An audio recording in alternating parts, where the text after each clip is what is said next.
Hi guys! Welcome to my vlog. Sa vlog na ito ay i-review natin ang Honda City RS. Ito po yung top of the line ng Honda City with Honda Sensing. Short video lang po ito para malaman nyo kung sulit ba talaga ang pagkuha ng Honda City RS. Sisimulan po natin sa dimension ng Honda City. Ang length po nito ay 4,589 mm. Ang width po nito ay 1,748 mm. At ang height po nito ay 1,467 mm. At ang kagandahan po dito ay hindi po siya sumasayad kasi ang ground clearance niya ay 134 mm. Sa isang buwan na ginagamit namin tong Honda City na ito, kahit sa lubak nasubukan na po namin, hindi po siya sumasayad. Kahit sa mga matataas na humps, hindi po siya sumasayad. Maganda po ang ground clearance niya. Meron nga po palang 4 na colors ang available dito sa Honda City RS, which is yung Meteorite Gray, Metallic, Obsidian Blue Pearl, Ignite Red, and Platinum White Pearl, which is eto po ang kinuha namin. Pero pag kumuha po kayo ng Platinum White Pearl, may additional po itong 20,000.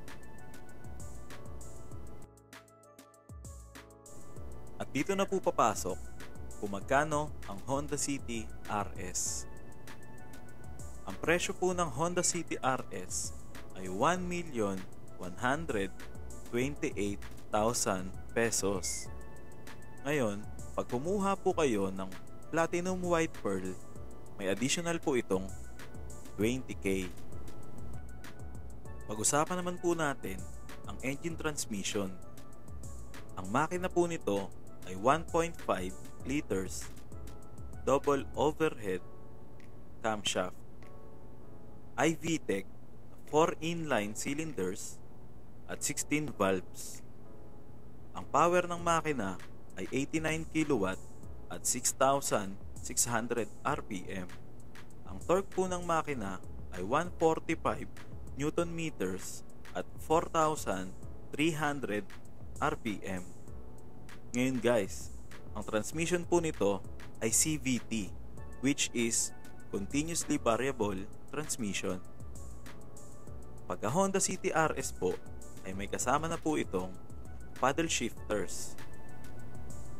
Kung makikita nyo po, ang headlight niya is full LED na with daytime running lights. LED na rin po yan. Ito pong signal light niya is LED na rin po. At pagdating sa fog lamps, LED na rin po yan. Mamaya po ipapakita ko sa inyo na naka-on ang headlights and fog lights. Makikita nyo po dito, ang front bumper ay napaka-sporty look. Sa lahat po ng variant, ito po yung pinaka nagustuhan ko. Dahil kung makikita nyo, naka-honeycombed na siya at parang carbon fiber ang design. Tulad po nitong grill na to. Meron na rin po siyang RS badge.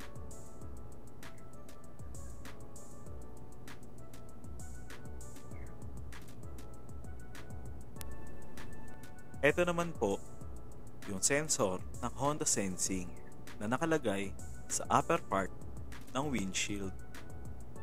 Punta naman po tayo sa mags and tires niya. Ito pong mags niya exclusive lang sa Honda City RS. Ito po ay 16-inch alloy wheels. At may tires po ito na Yokohama Blue Earth. Ang series po ng gulong nito ay 185/55 R16.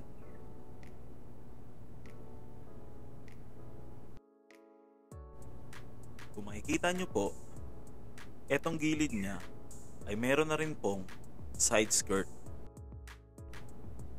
Yung side mirror niya po ay integrated na rin ng turn signal lights. LED na rin po yan. Ito po, ang door handle ay naka-body color, pearl white po. At keyless entry na po yan. Makikita nyo po, ang side skirt ay napaka-sporty. At ang preno nga po pala nito sa front ay disc brake, sa likod naman po ay drum brake. Makikita nyo po dito ay naka shark fin antenna na po siya at glossy black ang kulay niya, kaya litaw na litaw sa pearl white.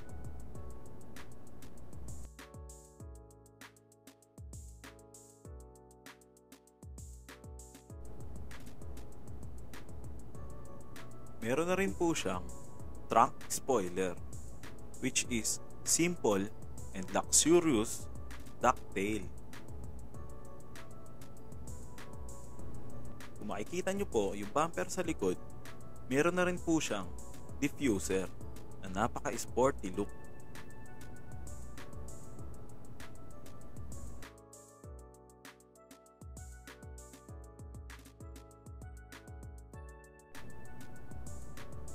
Ganito naman po ang looks niya pagka sa likod ng point of view.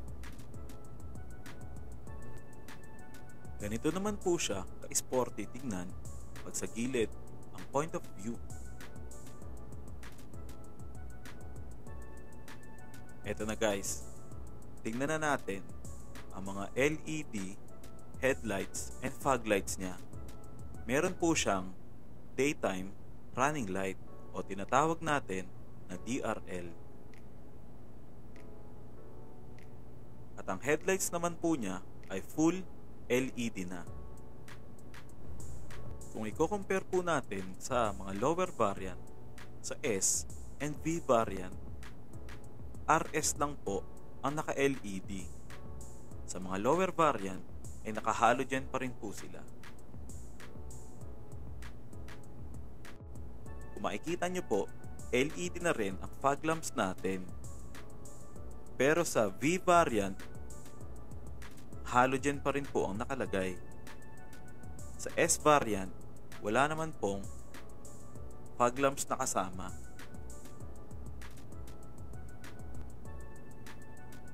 Punta naman po tayo dito sa tail lamps niya. LED na rin po ang tail lights niya. Pero ang signal light ay halogen pa rin. Sa reverse light, halogen pa rin po ang nakalagay. At dito sa plate light natin, pinalitan ko na lang ito ng LED na T10.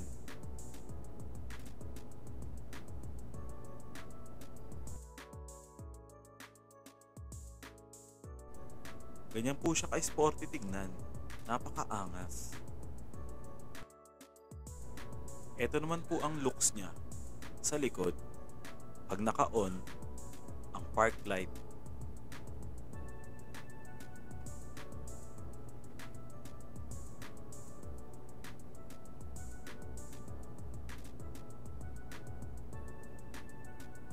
Yan po ang POV pag nasa baba ka. Ang ganda po tignan yan pagka nasa malayo.